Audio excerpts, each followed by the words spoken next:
He believes that the president made good on his promise. United Technologies and Carrier stepped it up, and now they're keeping actually the numbers over 1,100 people, which is so great,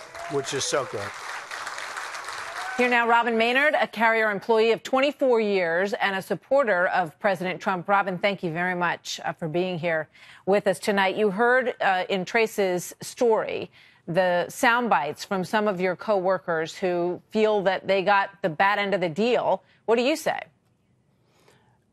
I feel President Trump, when he took office, he came in and took the bull by the horns and started running with it. And I feel like he's stuck to his promise as far as keeping Carrier here, but not all the jobs were kept. And I think that was something that was done behind closed doors with Carrier itself.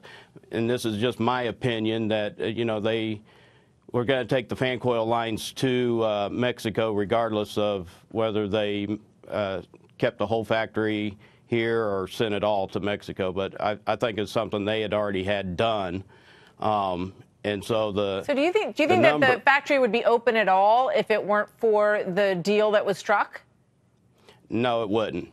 I truly believe that it would have all gone across seas and down to Mexico, and we wouldn't have a job, especially if it hadn't have been for the video that came forth that first day of the announcement. So, in terms of the future, what do you think that holds? Do you see Carrier digging in and expanding, or keeping the number of jobs between 700 and 1,100 jobs in that plant? What do you see it from the corporate side?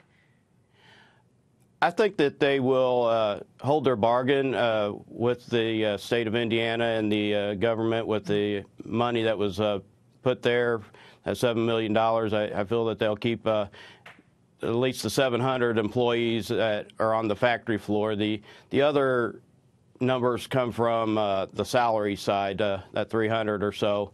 So, the incentive was $7 million for 10 years. And to keep 1,000 employees working. So I think they'll stick to their end of the bargain on that at least.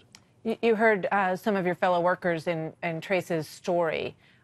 What's your take? We're about at the 1-year mark of the Trump presidency. Overall, do you think he's been good for the economy? Yes, he's, like I said, he's stepped in and took off running.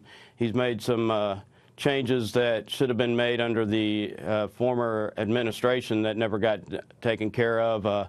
He's changed some of the tax incentives and helping to try and keep the jobs here in America and keeping the USA products here, and trying to keep us employees having jobs where that if the factories shut up and go across the borders and stuff, we wouldn't have anything, and Robin, we would all be fighting for jobs. We're glad that you're doing well, and we thank you very much for being here tonight, sir. Thanks for your time. Thank you.